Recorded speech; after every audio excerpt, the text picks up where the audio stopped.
Shalom, shalom wanita-wanita yang luar biasa di dalam Tuhan. Selamat bertemu kembali dalam ibadah Wow, Woman of Word atau wanita-wanita yang berdiri di atas kebenaran firman Tuhan. Apa kabar semuanya? Saya yakin tentunya kita dalam keadaan baik-baik dan sehat-sehat saja. Puji Tuhan, pada kesempatan kali ini telah hadir bersama dengan kami hamba Tuhan yang juga tentunya luar biasa. Sebentar beliau siap untuk memberkati kita semua dengan kebenaran firman Tuhan yang pastinya akan menyemangati kita semua untuk terus kita berlari bersama dengan Tuhan. Namun tidak kalah penting, sebelum kita akan masuk ke dalam firman Tuhan, saya mengajak kita terlebih dahulu, mari kita angkat suara kita akan membesarkan dan memuji nama Tuhan. Mari kita memuji Tuhan.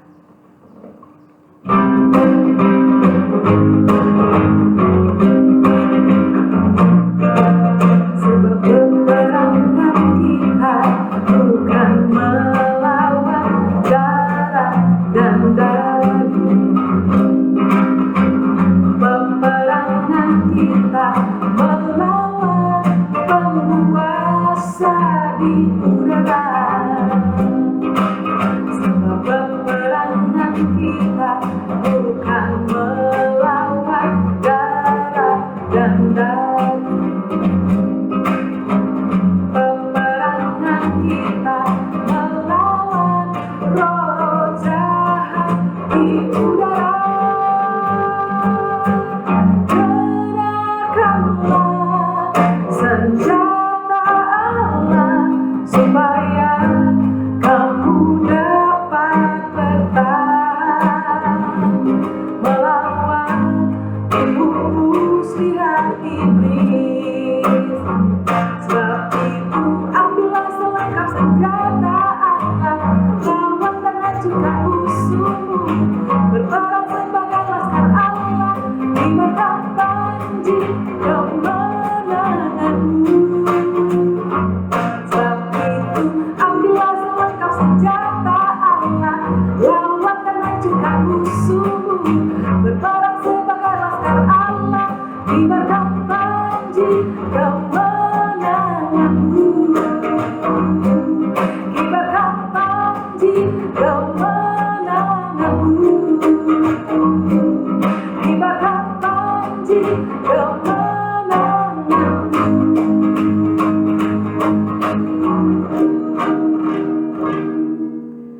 Amin, amin. Saya percaya kita semua adalah wanita-wanita yang tangguh dan kita akan terus berlari, berjuang bersama dengan Tuhan. Amin.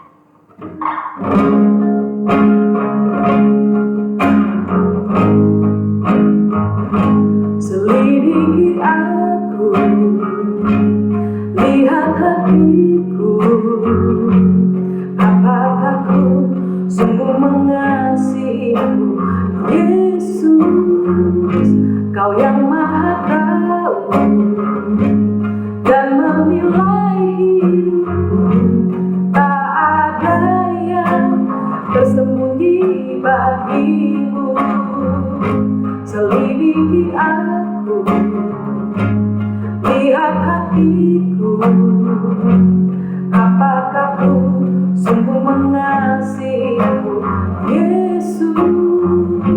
Kau yang maha tahu dan menilai hidupku, tak ada yang tersembunyi bagimu.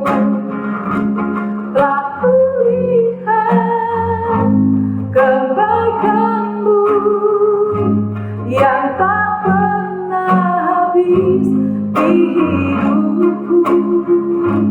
Ku berjuang sampai akhirnya kau dapati aku tetap setia.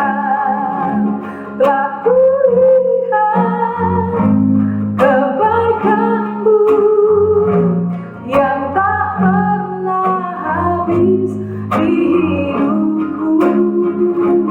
Ku berjuang sampai akhirnya kau dapati aku tetap setia. Kau dapati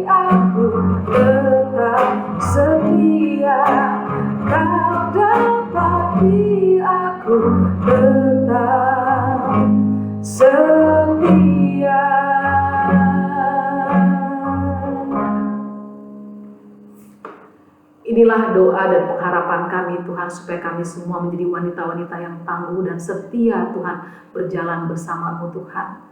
Pada saat ini kami menyerahkan waktu ini ke dalam tangan-Mu. Mari Allah Roh Kudus berhembuslah di atas kebenaran firman-Mu.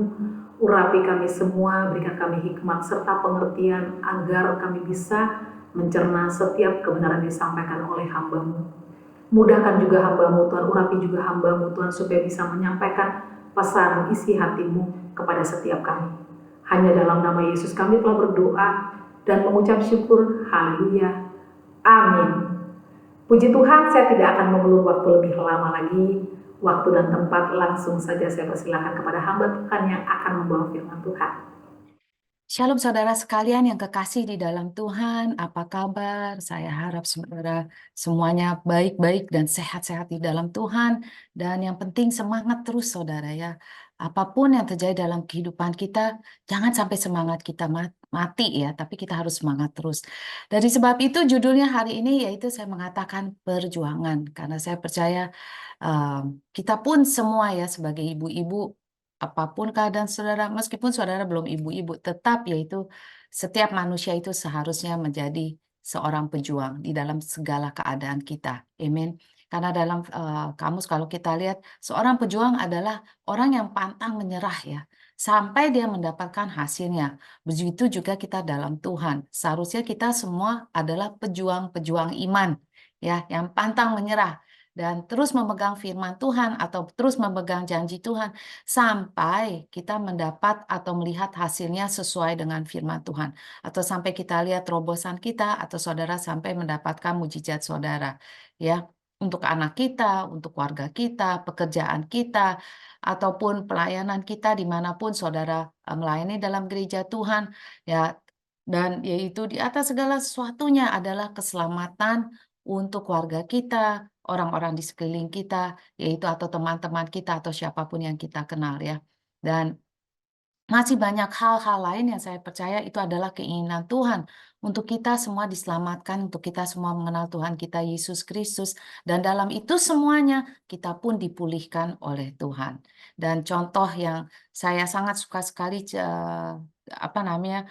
bab ini ya atau pasal ini dari firman Tuhan, dan saya percaya itu adalah langkah asing bagi saudara, ialah wanita yang pendarahan, yaitu kita bisa lihat dari Markus 5 ayat 24. Itu saya tahu nggak asing lagi, tapi buat saya setiap kali saya baca firman itu sangat yaitu menyemangati atau memberikan kekuatan bagi iman saya. Ya, setiap kali saya baca itu memberi kekuatan bagi iman saya. Ya, kalau kita lihat lagi di sini 5 ayat 24 dikatakan, yaitu lalu pergilah Yesus dengan orang itu. Orang banyak berbondong-bondong mengikuti dia dan berdesak-desakan di dekatnya. Saya percayalah ya, kalau arti saja yaitu banyak banget orang mau selfie-selfie, apalagi Yesus yang mereka tahu bisa menyembuhkan. Dan Yesus itu dapat melepaskan segala kuasa iblis atau setan, orang kerasukan. Nah pasti ya, orang tuh berbondong-bondong dikatakan pasti dan berdesak-desakan. Pasti dorong-dorongan semuanya untuk siapa duluan yang dekat kepada Yesus. Ayat 25 adalah di situ seorang perempuan yang sudah 12 tahun lamanya menderita pendarahan. Remember COVID ya, kita ingat penyakit COVID ya. Ya, itu nggak usah 12 tahun, berapa tahun aja rasanya setengah mati. Dikatakan kalau di sini saudara bisa bayangkan ya, saya akan sedikit kasih tahu peraturan daripada orang Yahudi ini menurut hukum Taurat mereka. Di Imamat pasal 15 dikatakan yaitu bahwa kalau orang yang berpendarahan yang berlebihan membuat seorang wanita itu menjadi najis. Bahkan perabotan apapun yang disentuhnya juga tidak bersih, jadi najis. Jika orang lain yang tersentuh oleh dia atau dia menyentuh orang lain, mereka pun menjadi najis dan mereka harus dikucilkan atau diasingkan selama 7 hari, pentahirannya hari ke-8 dan lain sebagainya. Jadi saudara bisa bayangkan wanita ini 12 tahun, pasti dia sangat sendirian. Karena apa? Nggak ada seorang pun yang ingin berdekat kepadanya. Dan saya percaya dia pun juga akan menjauh karena dia nggak mau menajiskan orang lain. Dia nggak bisa keluar di tempat umum, dia juga tidak bisa pelukan sama keluarganya. COVID aja kayaknya, meskipun sekeliling kita ada keluarga, tapi kayaknya pengen keluar, pengen melihat orang lain, pengen melihat teman-teman, benar nggak? Dan saudara bisa bayangkan gimana perasaan wanita ini selama 12 tahun sendirian, nggak bisa menjamah orang sama sekali. 12 tahun adalah waktu yang lama, sangat-sangat lama untuk seseorang sendirian di karantin, ya. Bukan waktu yang ya, dan saudara bisa bayangkan dia nangis sendiri, nggak tahu apa yang bisa sukacita, dan saudara bisa merasakan kesendiriannya dia, saudara bisa merasakan keterasingan dia, saudara bisa merasakan pada saat ini barangkali penderitaan dia, meskipun saudara nggak bisa merasakan dalamnya penderitaan itu atau dalamnya kesendirian, tapi saudara bisa merasakannya ya. Dan dikatakan di sini, yaitu ayat 26, ia telah berulang-ulang kali diobati oleh berbagai tabib, ya, dokter, sehingga telah dihabiskan semuanya yang ada padanya. Namun sama sekali tidak ada faedahnya, malah sebaiknya keadaannya makin memburuk. Parah banget ini ya. Dokter di atas dokter. Dia telah berusaha artinya untuk dapat kesembuhan tersebut. Dia menemui banyak dokter, tabib itu banyak dokter, ya. Selama bertahun-tahun dia menghabiskan semua yang dia usahakan untuk disembuhkan, benar nggak?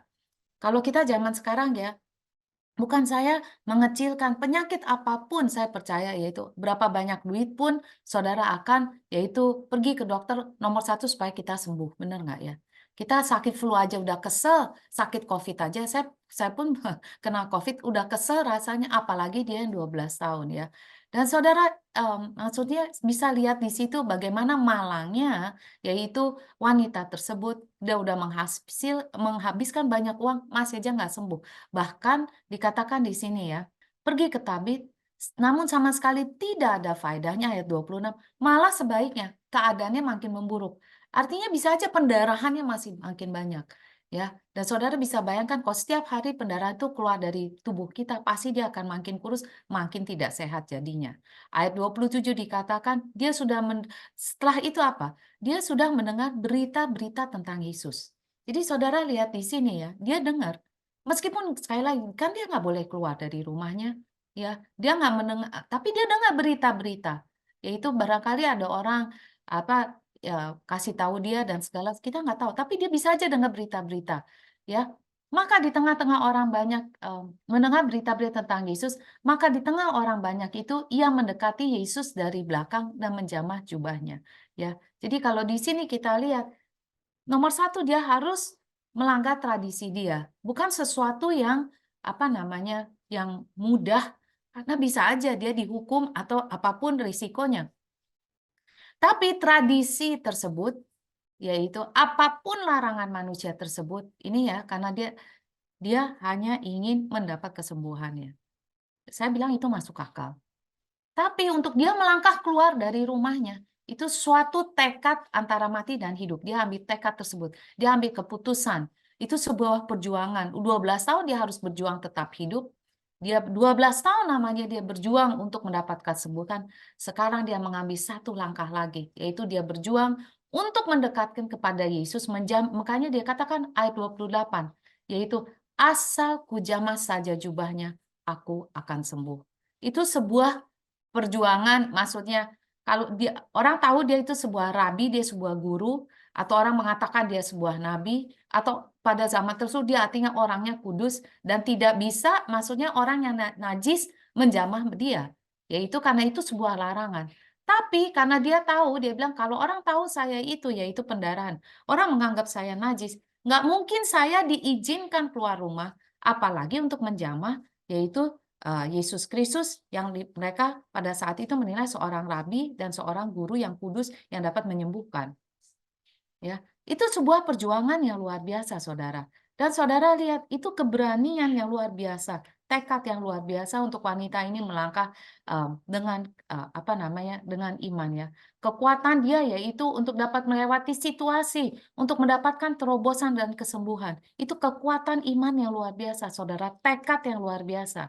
Ya, karena dia tahu kalau Yesus dapat menyembuhkan begitu banyak orang, maka Yesus adalah harapan satu-satunya untuk mendapat kesembuhan tersebut. Dan itu ada dia membutuhkan iman dan tekad yang luar biasa ya. Dan saudara lihat di sini. Setelah itu apa yang terjadi? Saya akan lanjutkan. Ya, saya balik. Sebab katanya, asal kujamah saja jubahnya, aku akan sembuh.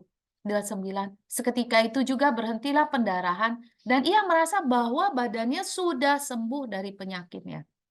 Jadi akhirnya kalau saya percaya dengan kata-kata saya sendiri ialah, langsung dia berhenti, bisa aja orang nggak gitu kalau berhenti, kalau orang merasa pendarahannya berhenti, ini pendarahannya pasti banyak banget ya. Sama kalau orang dapat haid ya, kalau dia berhenti langsung berasa kan gitu ya. Jadi akhirnya saya bisa bayangkan berapa banyaknya pendarahan tersebut. Bahwa badannya sembuh dari penyakit. Seketika itu juga kalau umpamanya dia merasa yaitu lemah, dia akan merasakan kesegaran, kekuatan dalam tubuhnya dia. Saya percaya itu saudara, ya. Meskipun nggak tertulis di sini, saya bisa bayangkan yaitu pada saat itu. Dan pada ketika itu juga Yesus mengetahui bahwa ada tenaga yang keluar dari dirinya. Lalu ia berpaling di tengah orang banyak dan bertanya, "Siapakah yang menjamah jubahku?" Bahwa ada tenaga di dalam bahasa apa namanya? Di Alkitab konteksnya itu bahasa Yunani dikatakan dunamis, di sini yaitu tenaga. Perkataan dunamis ini adalah kuasa, kuasa Tuhan, maksudnya kuasa keselamatan. Roh Kudus itu juga dunamis yang memberi kuasa. Maksudnya kuasa bukan tenaga-tenaga manusia, tapi yaitu kuasa yang memiliki kuasa yang besar, kuasa yang dahsyat pada saat itu yang menyelamatkan, menyembuhkan dan memberi kuasa untuk memberitakan. Jadi perkataan tenaga ini bukan hanya tenaga seperti kayak orang gitu bukan, tapi yang ditulis di sini adalah dunamis, yaitu kuasa yang luar biasa yang keluar dari dia ya. Lalu kalau saudara lihat di sini ya, Yesus nggak perlu tahu yaitu, oh siapa nama orang tersebut, dia nggak perlu tahu, yaitu atau mengenal orang tersebut. Tapi dia hanya merasakan bahwa iman wanita tersebut yang menyentuh ujung yaitu daripada jubahnya atau jumpanya itu cukup untuk menyembuhkan dia. Jadi ada begitu besar iman wanita ini sampai kuasa daripada Yesus itu tersalur daripada dia, keluar daripada dia, ya. Dan saudara lihat di sini, yaitu saya akan teruskan di oke, saya akan bacakan saja ya. Dia katakan, karena bagus untuk kita baca saudara. Ayat 31, murid-murid menjawab, engkau melihat bagaimana orang-orang itu berdesak-desakan dengan dekatmu. Jadi artinya berdesak-desakan itu banyak banget. Engkau bertanya, siapa yang menjamah aku? Dia katakan 32, lalu ia memandang sekelilingnya untuk melihat siapa yang telah melakukan hal tersebut. Ayat 32, 33, perempuan itu menjadi takut dan gemetar ketika mengetahui apa yang telah terjadi atas dirinya. Tampil dan tersungguh di depan Yesus dengan tulus, memberitahukan segala sesuatu kepadanya. 34, maka kata Yesus kepada perempuan itu, hai anakku, imanmu telah menyelamatkan engkau. Pergilah dengan selamat, yaitu dan sembuhlah dari penyakitmu.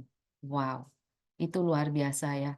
Jadi kita lihat di sini, yaitu saya kembali lagi, yaitu Yesus tidak mengatakan yaitu siapa nama dia atau keadaan. Dia hanya tahu iman dari wanita ini yang menggerakkan kuasa tersebut tersalur kepada dia untuk menyembuhkan dia.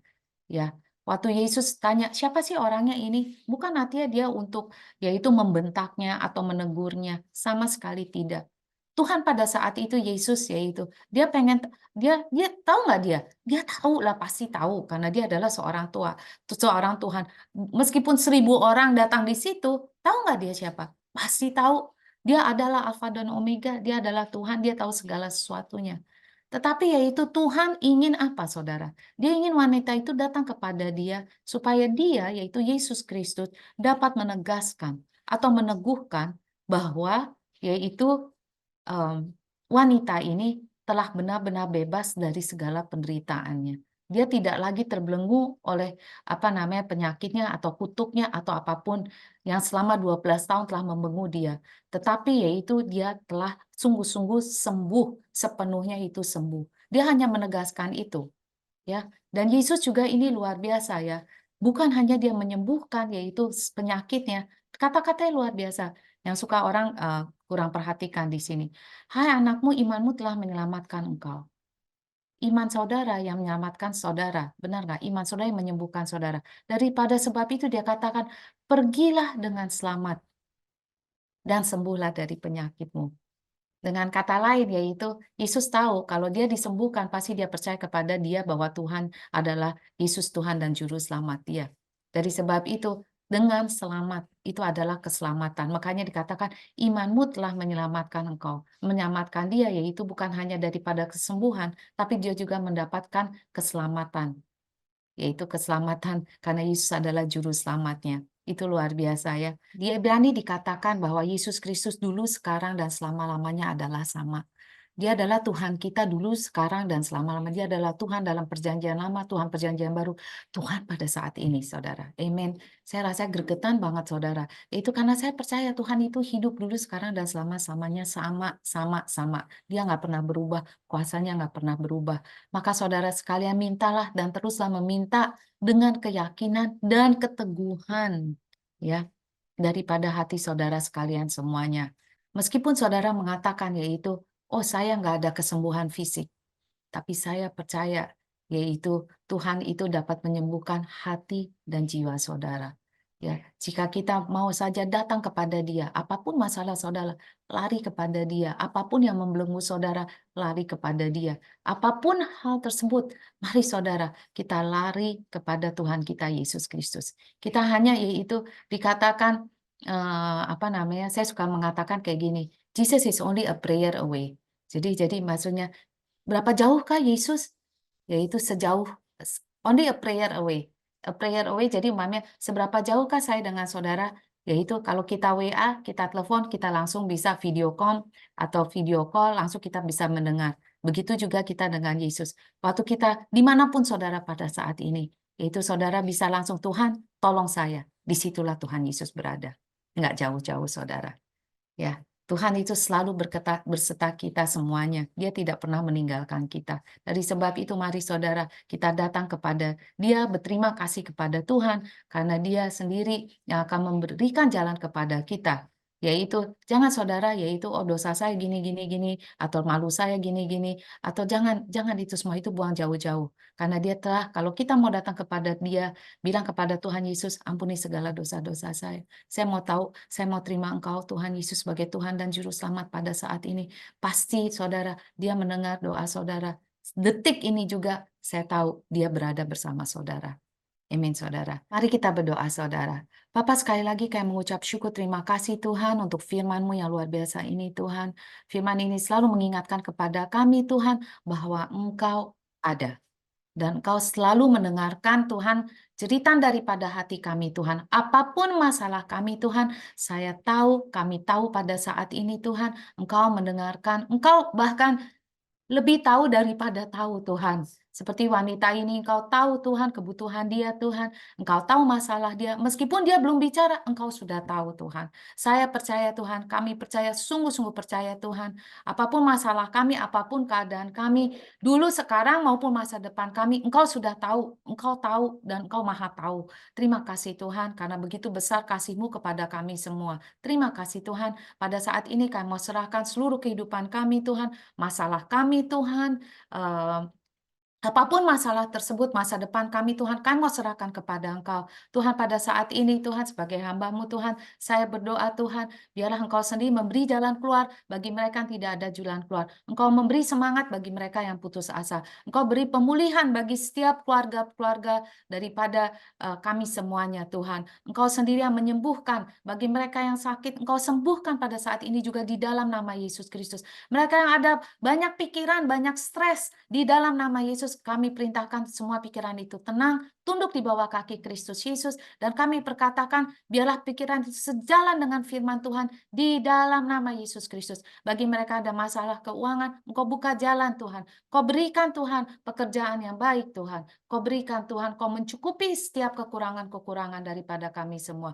Engkau adalah pencukup daripada kami semua. Terima kasih Tuhan. Sekali lagi kami serahkan segala sesuatu kepada Engkau saja Tuhan. Di dalam nama Yesus Kristus, sekali lagi Tuhan, biarlah kasih daripada Allah Bapa, Allah Anak, dan Allah Roh Kudus selalu menyertai saudara sekalian semua sampai Maranatha. Diberkatilah saudara sekalian semuanya di dalam nama Yesus. Kami semua berdoa dan kami yang percaya mengatakan haleluya, amin. Tuhan Yesus memberkati saudara sekalian semua. Terus berjuang, terus bersemangat di dalam Tuhan kita Yesus Kristus. Karena Tuhan Yesus Kristus kita adalah Tuhan yang selalu memegang janjinya. Dan Tuhan yang sangat mengasihi, pasti Dia memberikan jalan keluar bagi kita semua. Tuhan Yesus memberkati.